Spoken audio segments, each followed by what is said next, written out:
October November 2019, paper 4, and variant is 4-2.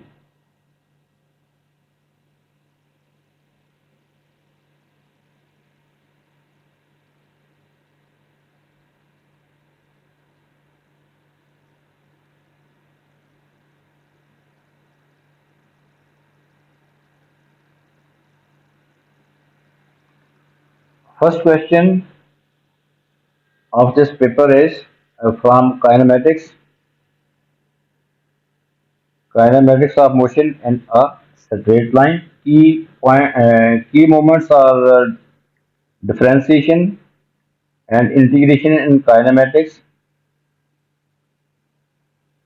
A particle moves in a straight line. The displacement of the particle at time t second is s meter, where s is equal to t cube minus 6t square plus 40. This is displacement time relation. अब हमने यहाँ पे concept कौन सा use होगा ये देखें. S for displacement. Displacement को हम डिफरेंशिएट करेंगे विद रिस्पेक्ट टू टाइम, तो ये हमारे पास वेलोसिटी आ जाएगी, और वेलोसिटी को डिफरेंशिएट करेंगे तो हमारे पास एक्सेलरेशन आ जाएगा. इसी तरह ये रिवर्स प्रोसेस भी इसका हो सकता है कि इंटीग्रेट एक्सेलरेशन को विद रिस्पेक्ट टू टाइम हम इंटीग्रेट करें तो वो वेलोसिटी आ जाती है, और वेलोसिटी को with respect to time integrate करें तो वो हमारे पास डिस्प्लेसमेंट आ जाता है. ये कॉन्सेप्ट यूज होगा इस क्वेश्चन में. हमें गिवन है डिस्प्लेसमेंट टाइम रिलेशन. फाइंड हमने क्या करना है, find the velocity of the particle. Velocity find करनी है of the particle at the instant when the acceleration is zero. सबसे पहले हम एक्सेलरेशन फाइंड करेंगे. एक्सेलरेशन कैसे फाइंड करेंगे ये देखें. पहले हम डिस्प्लेसमेंट को with respect to time differentiate करेंगे तो हमारे पास v आ जाएगा, वेलोसिटी आ जाएगी.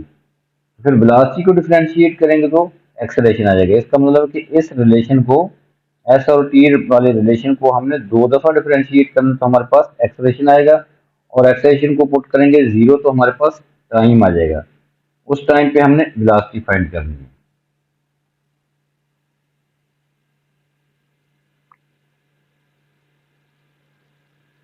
s is equal to, it is given that s is equal to t cube minus 6t square plus 4t.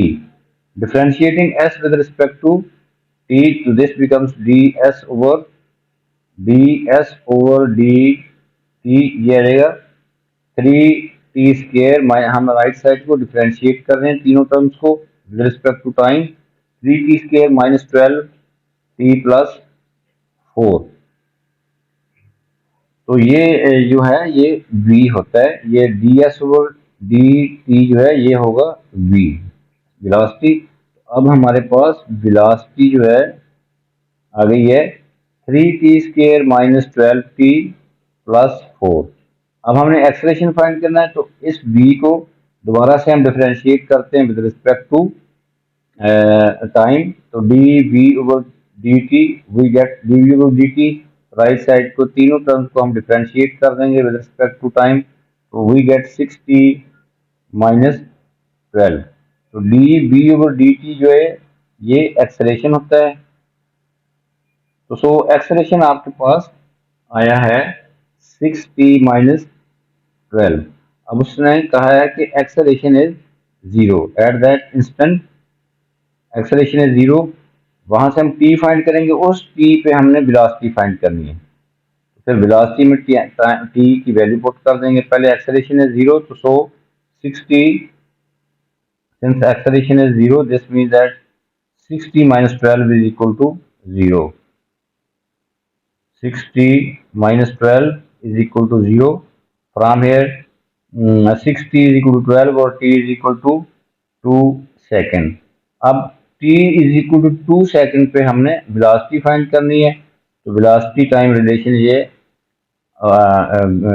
ऊपर देखें आप, ये पहले फाइंड कर लिए हुए. तो सो v is equal to 3t square minus 12t plus 4. Now putting this value of t, which is 2 seconds. Here we get v is equal to 3 into 2 square minus 12 into 2 plus 4. इसको simplify करेंगे तो we gate 12 minus 24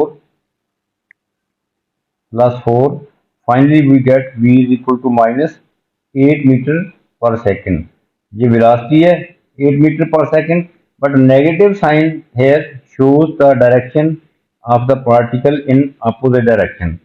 पहले particle जो movement suppose कि वो right side पे थी, अब उसकी डायरेक्शन ऑफ मूवमेंट जो है वो अपोजिट है. तो so this negative sign shows the opposite direction of motion of the particle.